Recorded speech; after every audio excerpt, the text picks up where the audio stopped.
Los antiguos atenienses no dudaban en contraponer al guerrero con el artesano, puesto que los oficios tenían un estilo de vida que se consideraría poco o nada adecuado a la idealización política ya conocida.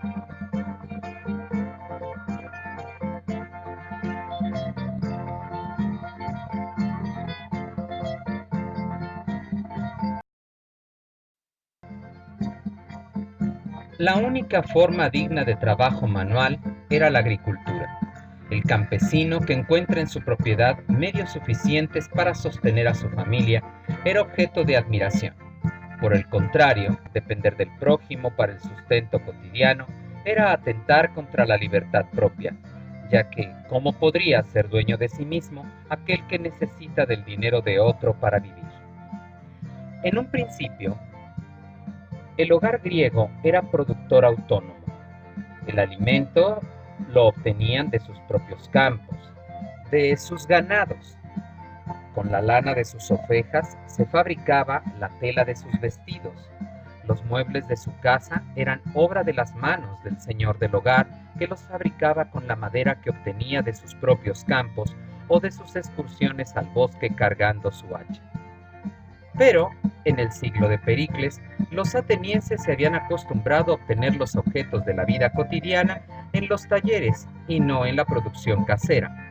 Con todo, aún existía cierto sentido de desprecio para estos artesanos. Con todo, los ciudadanos trabajadores artesanales formaban una minoría en medio de una población servil y del grueso de los extranjeros, y por lo general intentaban evitar los oficios más humildes, aunque no siempre lo conseguían.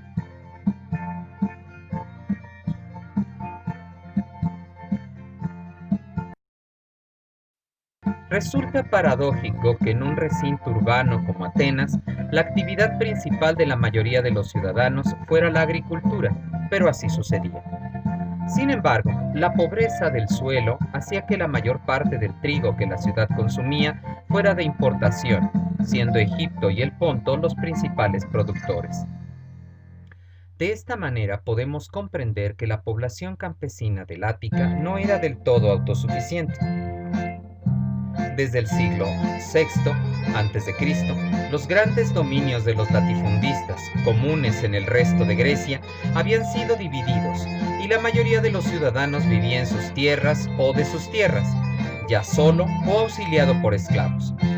Habría un tercer tipo de campesino, aquel que viviendo en la ciudad encarga sus tierras a un capataz que suele ser también un esclavo y vivir de la producción de estas sería la vida del dueño. O bien alquilaba su terreno a otro campesino y recibe de éste una renta reembolsada tanto en especie como en metal.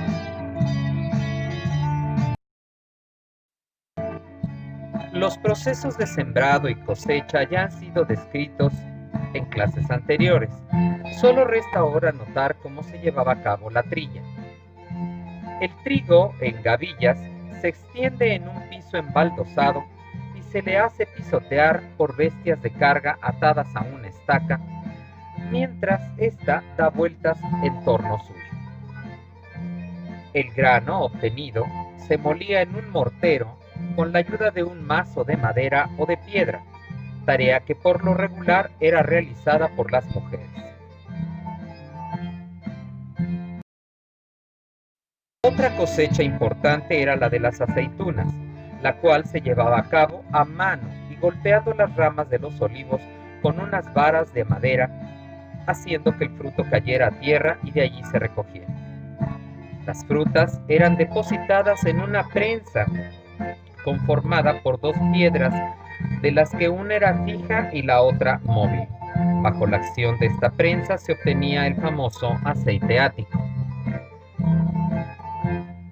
Otras frutas importantes en la recolección eran los higos, así como los llamados frutos secos, nueces, avellanas, castañas y un largo etcétera.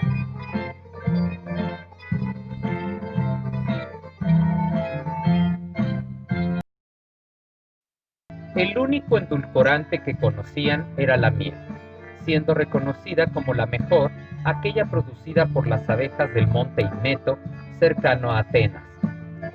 La historia de la apicultura en Grecia se remontaba tal vez a sus orígenes micénicos y pudo haber sido aprendida cuando esta cultura tuvo contacto directo con la minoica de Creta. Las colmenas eran simples cestos de mimbre que se colocaban y se cuidaban al aire libre. Conocían el método de tranquilizar a las abejas por medio del humo y de la recolección del panal de cera, el cual chupaban para absorber la rica miel.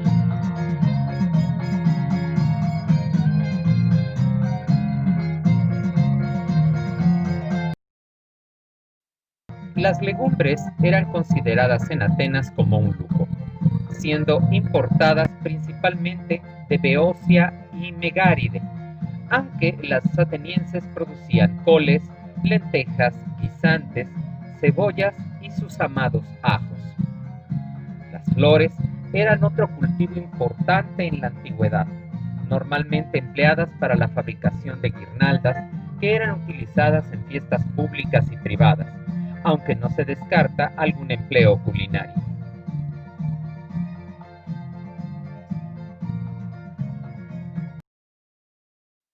La vendimia, la recolección de la uva y producción del vino, era con seguridad toda una fiesta, a más de un proceso normal en la vida campesina. La uva se recolectaba auxiliándose de un pequeño cuchillo o unas tijeras rudimentarias, y los racimos eran depositados en grandes cestos de mimbre transportados al son de flautas desde los campos a una gran cuba portátil de madera con un fondo inclinado para que el líquido resbalara y se derramara por un pico hacia un recipiente. El proceso de prensado se efectuaba con los pies, sujetándose de una barra para mantener el equilibrio. La fermentación y el comercio del vino será descrito más adelante cuando se hable de la alimentación.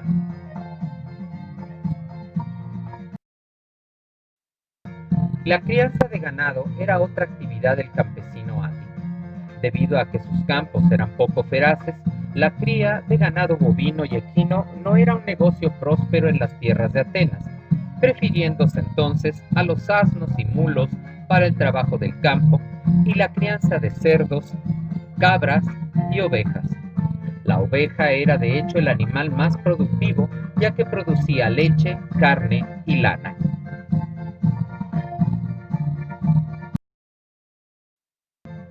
Si bien el trabajo de la tierra era exigente y largas jornadas llevaban a los campesinos a bajar considerablemente su peso corporal, solían combinarse con periodos de descanso y relajación, como en invierno luego de preparar los campos o en otoño una vez que se ha hecho la siembra. Es difícil estimar las ganancias de un campesino, pero les daba para ir pasando la vida. Solo se quejaban si su terruño ya no conseguía darles lo indispensable. Los ricos propietarios solían especular con tierras arruinadas que compraban a bajo costo y luego explotaban adecuadamente. Con la guerra del Peloponeso, Atenas sufrió un cambio drástico. Hasta entonces la vida agrícola era no solo la más deseada, sino también la más común. El campesino ciudadano solo se desplazaba a la polis para asuntos económicos, políticos o religiosos, y las mejores residencias se establecieron en el campo. Con el peligro de la guerra, los campos se abandonaron y la gente se refugió en la ciudad. La situación se invierte y la polis ve aparecer en su suelo viviendas lujosas, mientras el campo se simplifica. El campesino, que se queda tercamente en su terruño, se convierte entonces en un rústico. Nace el concepto de la vida citadina contrapuesta a la de provincia. El rústico, el agroikos, es el salvaje, el feroz. Se le reconoce por su indumentaria, vestido con piel de cabra o borrego, tocado con un gorro de cuero y calzado con botas o una suerte de alpargatas, las más de las veces remendadas, el cabello enmarañado, mal afeitado porque usa el cuchillo de esquila y notablemente sucio, pues es célebre por su hediondez. El rústico es un ser en los límites de lo salvaje y lo civilizado.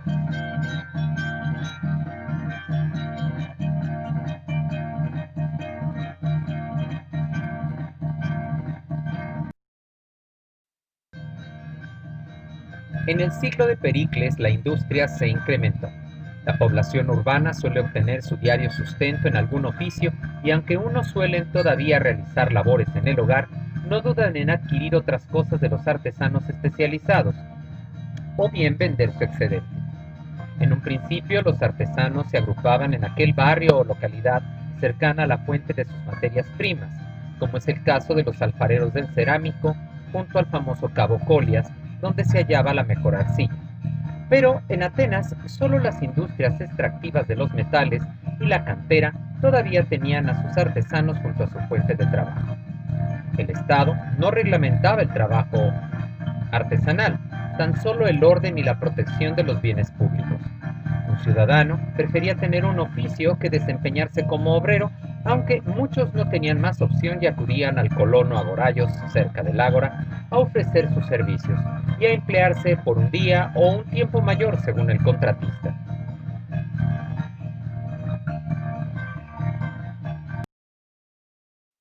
El Ática era una concentración industrial, pero aún no puede hablarse de fábricas.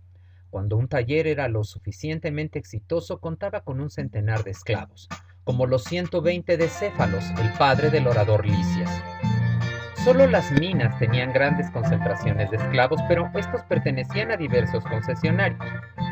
Otro ejemplo sería la construcción de barcos que el Estado pedía. Proporcionaba las materias primas, pero era necesario que varios astilleros de pequeños propietarios realizaran en conjunto la construcción. Los talleres tenían dimensiones muy mediocres. Como promedio estaba la empresa, que empleaba menos de 10 obreros, no siempre todos esclavos, pues en ocasiones toda la familia trabajaba en él.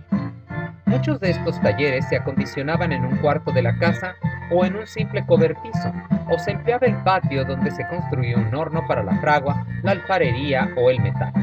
Y escupía sus humos acres al interior de la vivienda, que tenía como respiradero solamente la puerta de la casa, lo cual, de manera obvia, perjudicaba la salud de sus habitantes. Varias casas como las descritas han sido encontradas al sudeste del Ágora y por ello, como vimos, se ha considerado lo más cercano a una zona industrial en la ciudad. El oficio se hereda de padre a hijo, pero no era extraño que también estuvieran aprendices, que, bajo contrato, lo aprendían para luego independizarse.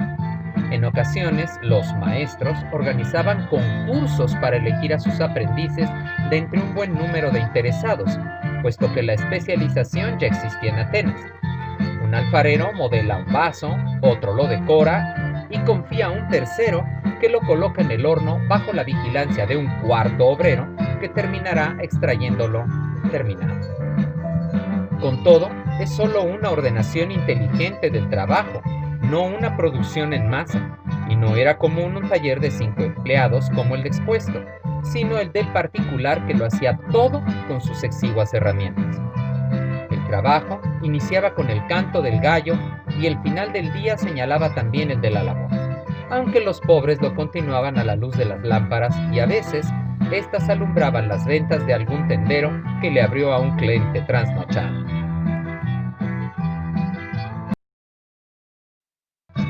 La mayoría de los trabajos exigía competencia y habilidad, tanto que casi no había distinción entre artesano y artista. Se solía cantar en el trabajo o acompañar con el ritmo de las flautas. La vigilancia sobre el obrero libre o el esclavo era constante para evitar que se apoderara del fruto de su propio trabajo. El salario de un obrero era de 1 dracma al día, lo que permitía una vida apenas y decorosa siempre y cuando se fuera soltero, y gracias también a la sobriedad griega.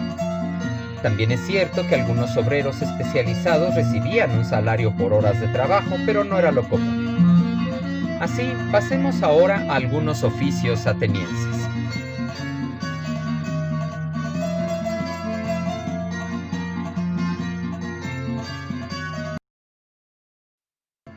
Los alfareros eran muy abundantes en el cerámico. Los atenienses empleaban la arcilla no solo para la loza, sino también para los toneles, copas y lámparas, que hoy en día preferimos de materiales como la madera, el vidrio y el metal, respectivamente. La cantera de arcilla más común de Atenas era la del Cabo Colias, al sur del Ática. Para evitar la porosidad de esta arcilla, se le agregaba ocre rojo, en su mayoría exportado de la isla de Ceos. El torno del alfarero era un platillo sobre un eje vertical que giraba el propio alfarero o un ayudante. Una vez modelado, el objeto se dejaba secar al sol, se pulía y decoraba. Luego se cocía en el horno con todas las demás piezas. El horno tenía al menos 2 metros de altura y utilizaba como fuelle de combustión un odre de pellejo de cabra. Había también una especie de alfarería artesanal decorativa y es esta la que conservamos en gran cantidad. Era tal el orgullo de los alfareros y de los pintores de cerámica que solían firmar sus obras, y muchos alcanzaron gran renombre. La loza ática era de gran variedad, tanto en formas como en usos y decoraciones, como podemos admirar en esta ilustración. Una vez seco y pulido, el vaso modelado pasaba a la decoración. Utilizaban como pintura la misma arcilla diluida. En un principio pintaban las figuras de negro sobre el fondo rojo del barro, pero a partir del siglo V y IV dejaban las figuras en color rojo de la arcilla y ennegrecían el fondo. Se conoce a estas técnicas como figuras negras o figuras rojas. Además del negro y el rojo, los pintores utilizaban el blanco para las pieles femeninas, y con el tiempo se hicieron vasijas con fondo blanco y los personajes en ellas representados adquirieron colores como el violeta, el azul, el rosa o el castaño. El famoso barniz negro, muy resistente y brillante, era aplicado con la ayuda de un grueso pincel. Dicho barniz tenía una base de óxido de hierro y la cocción adecuada de este daba aquel espectacular resultado.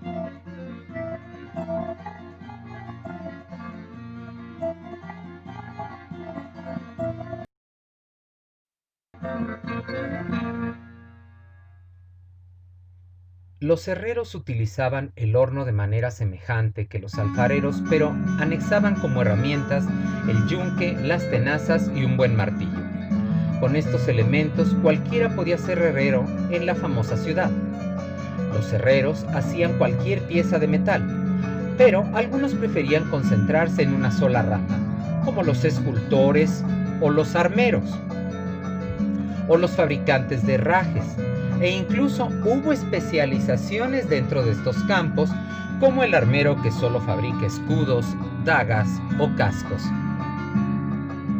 Estos trabajadores solían realizar su labor desnudos o con ropa muy exigua, debido a las altas temperaturas y a lo agotador que resultaba.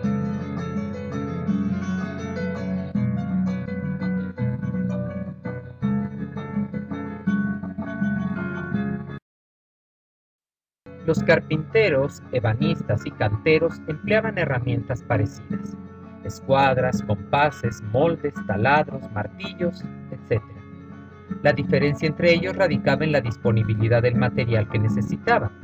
Mientras que la madera era importada de Tracia, Macedonia, Asia Menor y Hesperia, Grecia sí disponía de estupendas canteras de Paros, de mármol en Paros o en el Pentélico, y también de canteras de piedra caliza azulosa.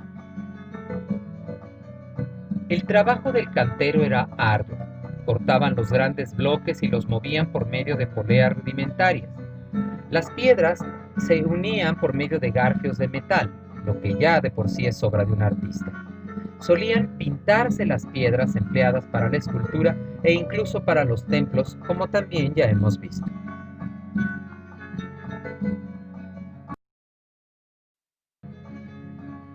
Talabarteros y zapateros coinciden en el empleo del mismo material, la piel. El curtidor o talabartero era el trabajador que preparaba la piel para su posterior empleo en la fabricación de sandalias, principalmente. Por desgracia, desconocemos cuál era el proceso que llevaba a cabo. El oficio debió ser redituable, ya que varios políticos griegos prosperaron dedicándose a este. El zapatero, por el contrario, era por lo regular un hombre de escasos recursos que trabajaba en un pequeño taller, utilizando hormas o modelos de calzado configuraba con cuero las exquisitas sandalias y botines de la Hélade que conoceremos y que conocemos gracias a la pintura de vasos. Como ya mencioné, no era extraño que un zapatero haya preferido la especialización en el calzado masculino o femenino.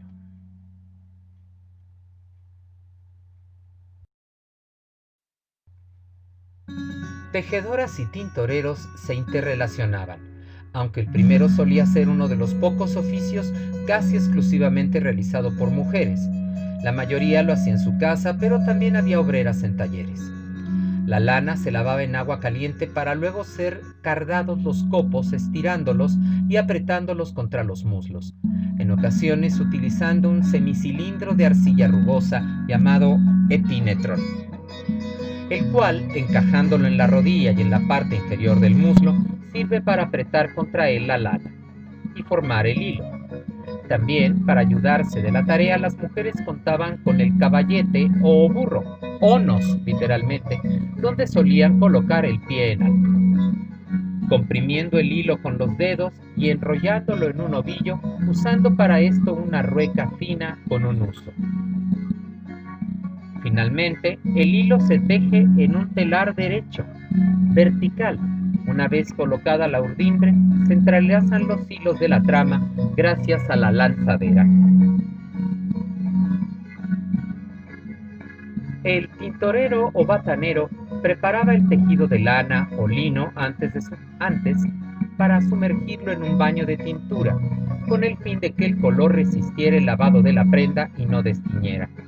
La preparación por lo regular era con potasa, también llamada arcilla heméctica y conocida popularmente como tierra de batanero.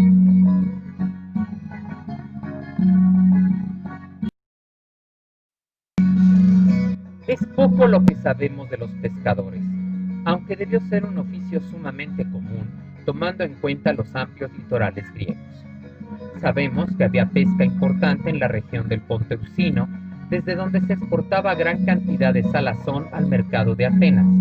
No obstante, es de suponer que mucho fuera comercio local y que fuera expedido en la propia ciudad con especies autóctonas.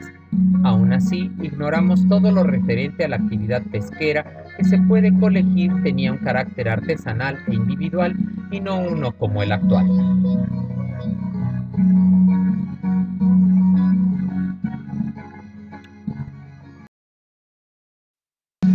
La explotación minera había alcanzado su auge más importante a mediados del siglo IV con la acuñación de monedas.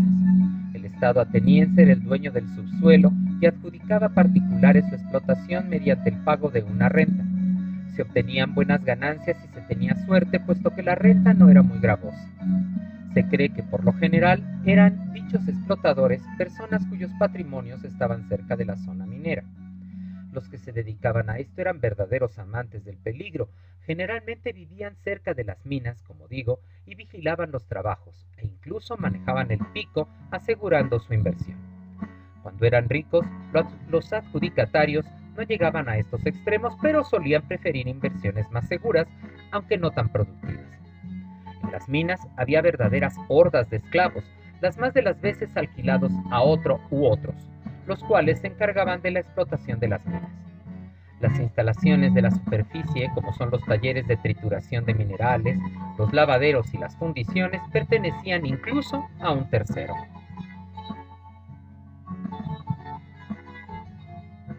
Las herramientas eran primitivas y simples, ayudando a la escasa productividad de cada esclavo. Los mineros disponían de una lámpara de aceite que colocaban en un nicho cavado en la pared y quedaba encendida unas 10 horas. Los equipos de trabajadores se sucedían sin pausas. Las galerías tenían 1 metro o menos de altura, por tanto, los mineros trabajaban de rodillas o acostados. Se solían dejar pilares de roca en vez del maderaje actual. La avaricia de algunos concesionarios los llevó a derribar estos seguros de vida, por lo que fue menester una ley que lo prohibiera. La ventilación era escasa, el aire casi irrespirable.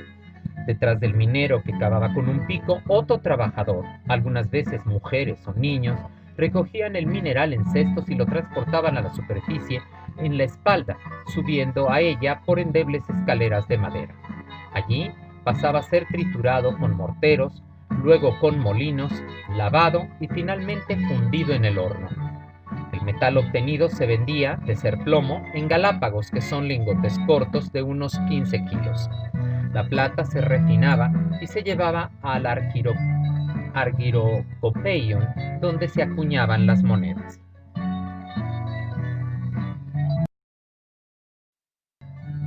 El comercio fue desde muy temprano una actividad importante en Grecia, pero parece que fue un recurso de los marginados o empobrecidos para obtener algunas ganancias vendiendo caro lo que se conseguía a buen precio, o para dar salida a los excedentes de la cosecha. De aquí que en algunas ciudades como Mileto o Halicarnaso se diera una aristocracia mercantil, ya que solo los acaudalados poseían los excedentes para vender. En la época clásica, la mayor parte de los intercambios se hacen en las ciudades y en los puertos. Allí están las tiendas, las ágoras y los almacenes. Si no, cualquier esquina frecuentada es un buen sitio para un tenderete, incluso un sitio cerca de un templo cuando se celebra una fiesta importante. Los primeros mercaderes son los propios productores. Al amanecer, los caminos que convergen a la ciudad se llenan de campesinos que conducen sus burros cargados de cestos con los productos de sus tierras o empujan ante sí el ganado que han decidido vender. Cuando no hay un burro o una carreta, la espalda es el medio. Un saco de sal, un surtido de jaulas con aves, un cesto con pescado, un hato de vasijas. Las rutas terrestres eran malas. Las mejores dispuestas eran las empleadas para las procesiones religiosas, de aquí que se prefirieran estas al transporte por mar, plagado de peligros que iban desde un naufragio hasta el robo por parte de piratas. Los productores tienen dos opciones: o las venden a intermediarios, o ellos mismos toman el camino al ágora, donde compiten con los mercaderes profesionales y los revendedores. En el ágora y en las calles próximas es donde se acumula el comercio.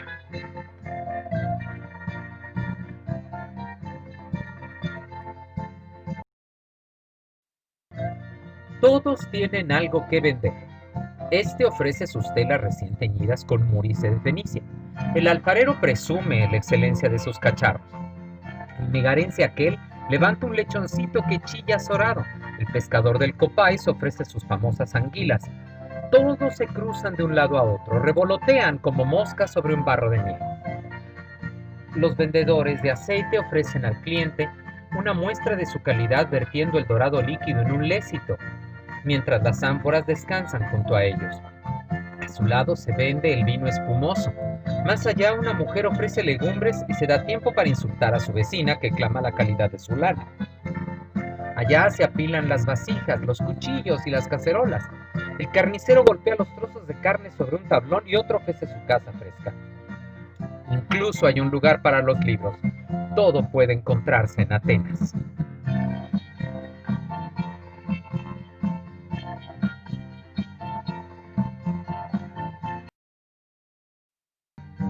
Todo tendero de comida y bebida era conocido como capelos, pero pronto el término incluyó al tendero que tenía mala reputación porque engañaba con las monedas y con los pesos a despecho de los metrónomos, así como toda clase de tretas con la calidad de la mercancía, al grado de que, aunque fueran honrados por su estatus económico, su oficio siempre era despreciado. Más despreciable aún resultaba de ser mujeres aparte de capelos, a la que solían entonces agregarle una conducta impropia. Había también pequeños mercaderes que ofrecían sus productos en los alrededores de los templos, en las puertas de la ciudad o en cualquier esquina. Son traficantes que venden sin permiso, vendedores de desechos, de productos averiados o de segunda mano, verdaderos chachareros, la es de los negociantes. Venden un poco de todo: perfumes, clavos, telas, libros. Sus clientes, por tanto, son considerados tan poca cosa como ellos mismos. El matiz peyorativo del capelos tiene su contraparte en el émporos, que designa al comerciante al mayoreo, esencialmente al que se dedica al tráfico marino, ya que las comunicaciones por tierra, como vimos, eran difíciles. Gracias a Pericles y a su liga de Delos, los mares estaban libres de piratas y el único peligro entonces eran las olas y el mal tiempo. Los barcos mercantes eran llamados redondos o huecos. Navegaban a vela y solo utilizaban los remos cuando el mar estaba en calma total. Contaban ya con ancla, aunque era una piedra horadada y atada a una cuerda. Los barcos más grandes tenían una capacidad de 400 a 360 toneladas aproximadamente. La tripulación era muy reducida: un piloto, un oficial de proa que vigilaba el mar y algunas decenas de hombres que manejaban la vela y, de ser necesario, los remos. Los marinos eran esclavos del patrón las más de las veces y no gente libre. Los pasajeros en ocasiones ayudaban incluso con las tareas. Un navío bien montado contaría con algunas armas para que la gente de a bordo se convirtiera en guerrera de verse en la necesidad. En Atenas, el centro comercial de aquella importancia era el Pireo. El Estado cobraba lo que podría llamarse un impuesto de aduana, que consistía en la 100ª parte y posteriormente en la 50ª parte del total de la mercancía que pasara por el puerto.